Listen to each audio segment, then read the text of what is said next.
Coach, quickly, just kind of looking back at the Georgia film, anything kind of stand out to you?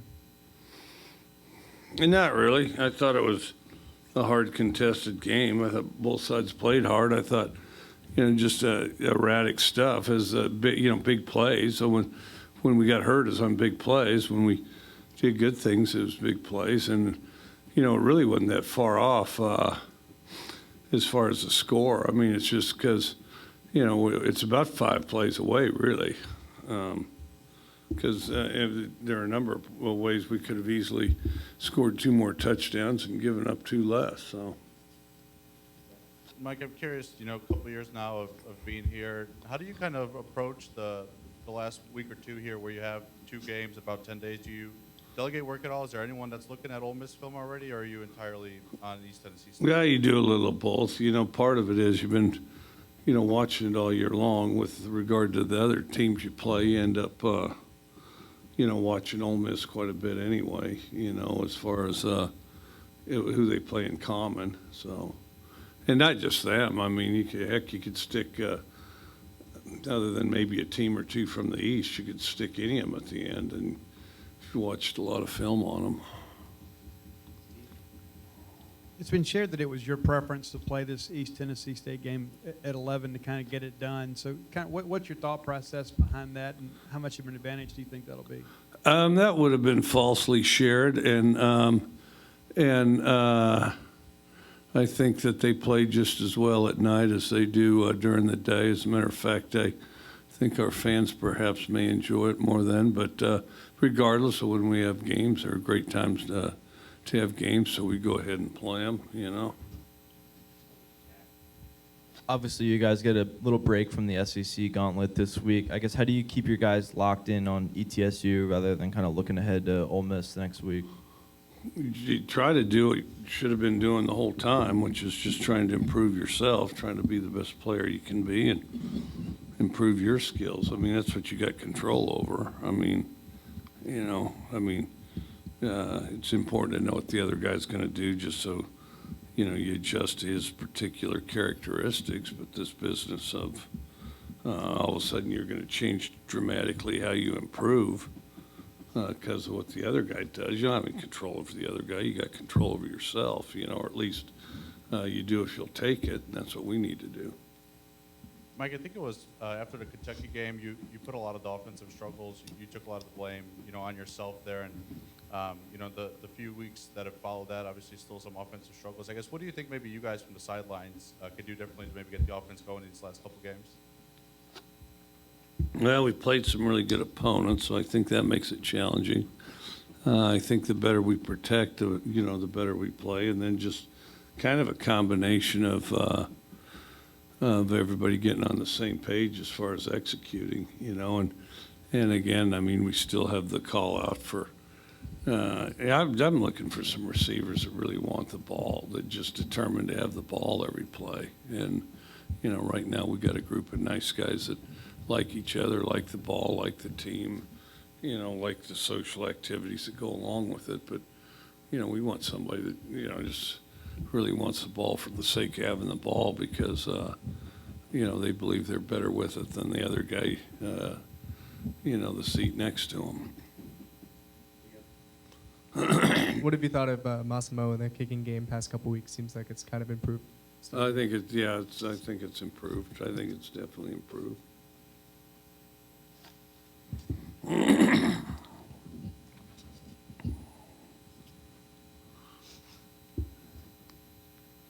How will you kind of adjust the schedule, I guess, kind of leading into next week? I guess the day off would be the Friday, the mandatory day off. But, will you be in shells, or how will you kind of handle practice?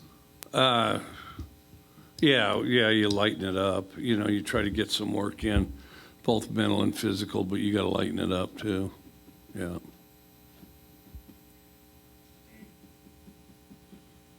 Coach, I see where Rufus leads the team in receptions now. I know he doesn't have a whole lot of yards, but is that just a credit to his hands and catching the football a lot? Well, I think he's steadily emerged as a player, and he's continued to get better. I don't know when exactly he led the team. I mean, was it recent? I guess I haven't paid a lot of attention. Yeah, we got a whole bunch of them that are cluttered together there, but no, he what? Yeah, he could certainly have more than that too. That's the biggest thing is if these guys would separate themselves, we'd throw it more at the guy that specifically separates himself. If all of a sudden you're clearly better than the guy next to you, we're going to throw you the ball more. And the guy next to you can sit and watch you catch the ball more. Either that or find ways to give us some really good reasons to throw it to them more,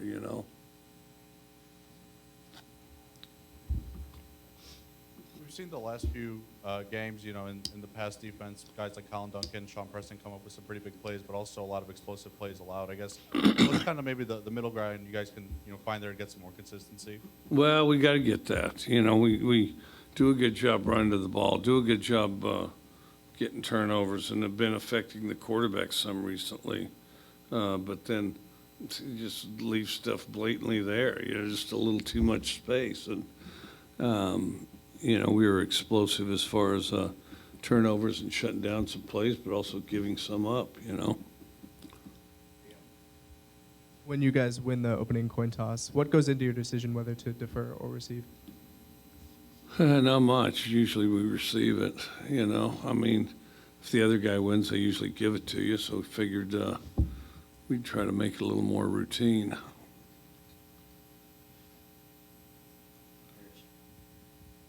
Mike, when you think back to watching these receivers in camp in August, are you surprised you've reached this point and no one has emerged? Did you think someone would become that guy? Nah, not a lot. I mean, I wish I could say it more. Because they all do some good things. They all do some good things, but they're not just, we just need guys that kind of that competitive guy that's determined to be the best one, that wants to, hey, I'm the best in this room, and that's it. And there's nothing any of you guys can do about it. We're still searching for that guy. We have guys that get along well. We've got guys that compete well. We got guys that can do some things. We got guys that, are out there playing, and you say, hey, let him have a couple. Oh, okay, he can have a couple. Yeah, it's just, I need guys that, we're looking for somebody that just wants to take charge of it, wants to control it, wants to have it, wants to not give it back. When you watch ETSU on film, what impresses you about that team? They play together, and they play together well, and just their overall enthusiasm, and like all teams are dealing with something and battling something, but they're excited to go out there and compete, and kind of like we are. Yeah. Mike, how'd you get into coaching, and what really made you kind of fall in love with football? Oh, geez, had to get into coaching. Everybody ought to go buy the book Swing Your Sword, and it's getting towards the holidays, so buy about 10 copies and give them to family and friends. They make tremendous gifts and stocking stuffers. I did, as a kid growing up, everything from the backyard to, just playing stuff, and then, of course, you'd watch it on TV. There was no recording anything. Either you saw it or you didn't. And if you didn't see it very good, you'd go ask your friends, and hopefully they did see it good. So then you'd, pass around or look at it in the newspaper. And then football was, the main,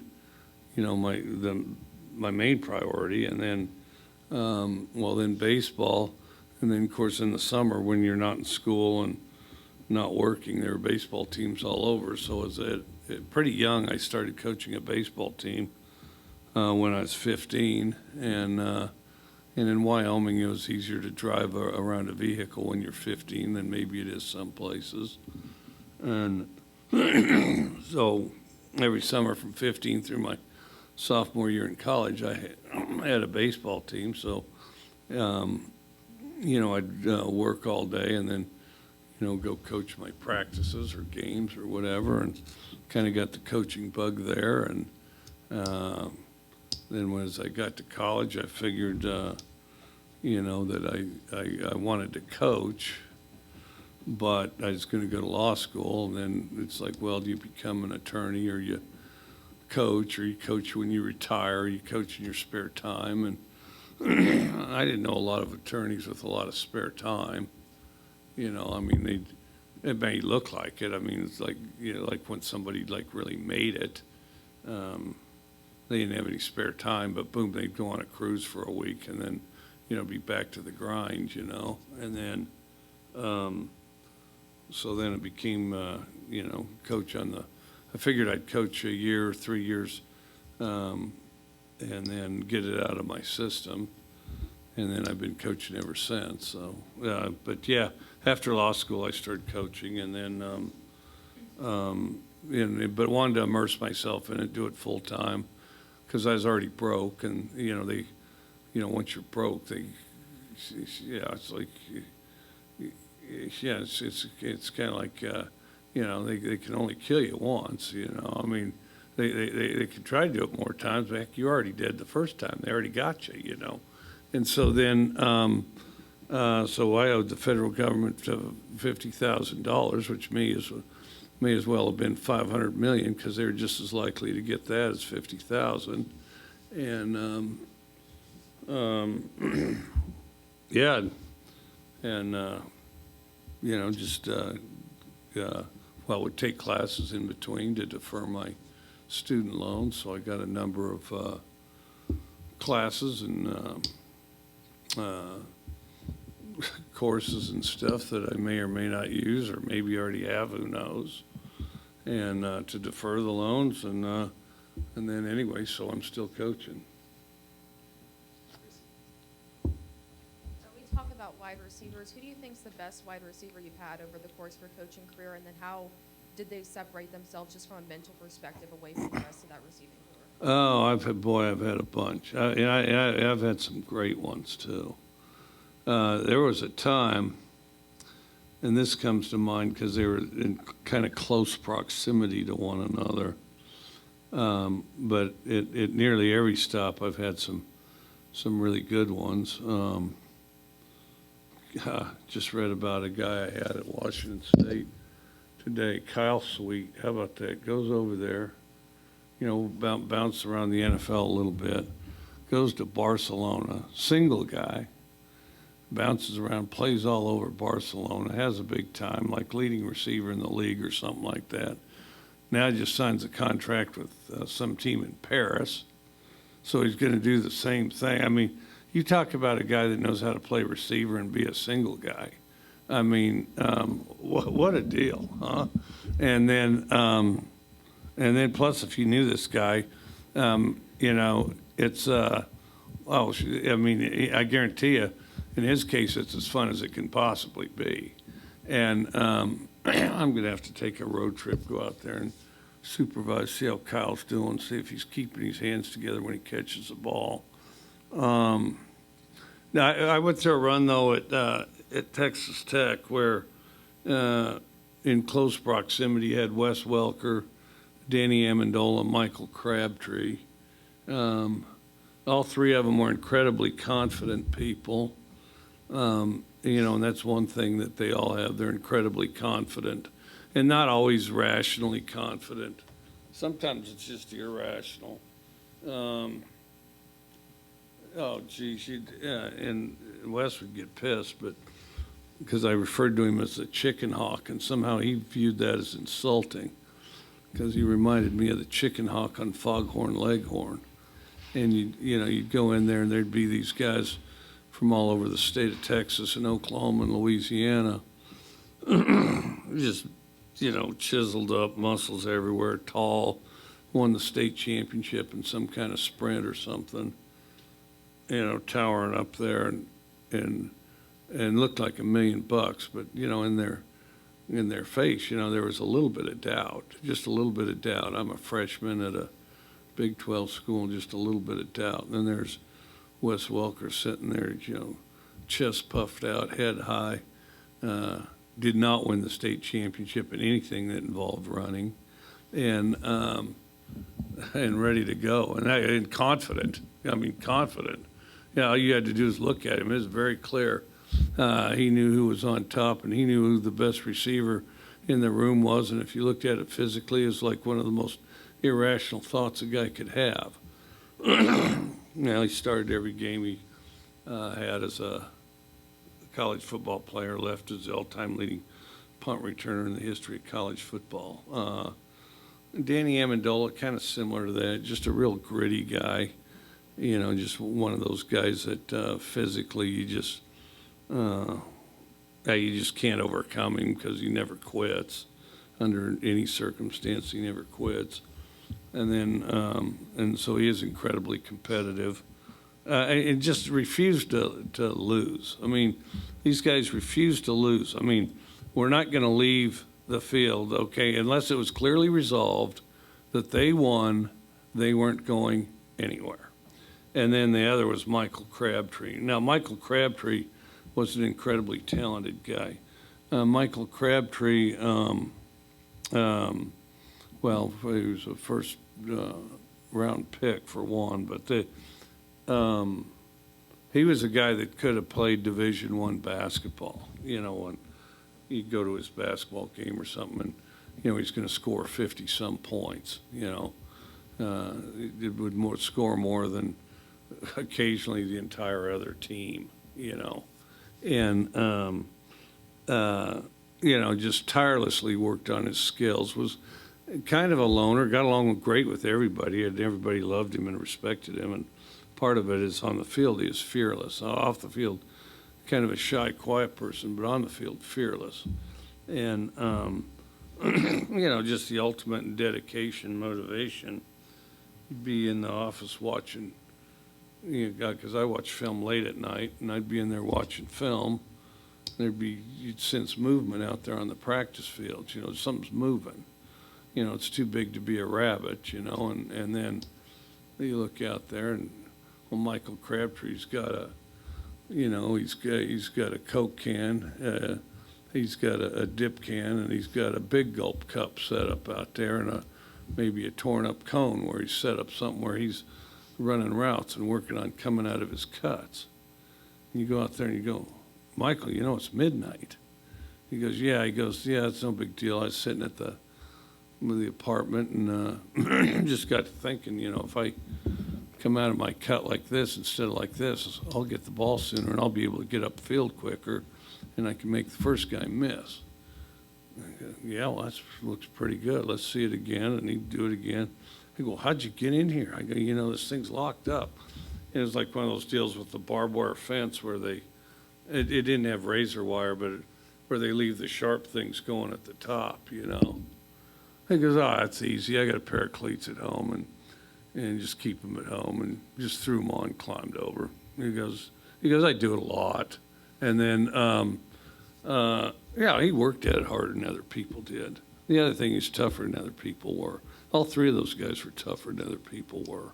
And then I can go right down the line, with others at various different stops, places, and the rest that, and usually they're spread out a little bit more, but, that's the thing. The biggest thing is, people do about what they really, really want to. And if you really want to, you're probably going to be able to do it. I mean, I've met him. He wouldn't remember, but it was decades ago. But, Jerry Rice is Jerry Rice because he first decided to be Jerry Rice, I mean, he decided it was more important to him than it was to other people. And, you got to be one of those guys. Coach Emmanuel Forbes, a Connerly finalist for you. Obviously done some Who? special. Emmanuel Forbes. Yeah. Done some special things for you out at corner over the course of his MSU career. Just what makes him so good, and as an offensive guy, when a defensive back is as good as he is, just how do you game plan for something like that? Well, he's passionate about football. I mean, Forbes is a guy that's thinking about football when nobody else is. And Forbes is also a smart guy, and Forbes is a guy that, picks up little nuances and little tips and stuff that sometimes allows him to get a head start and trigger on something. He's got a really quick first step. He's undersized and needs to gain weight, but he does trigger to the ball and plays with a certain amount of power that exceeds kind of his size because he does get a quick start, and he is a fearless guy, and he's a very competitive guy, and he's one of the more competitive guys on our team, and yeah, we certainly need more guys like him.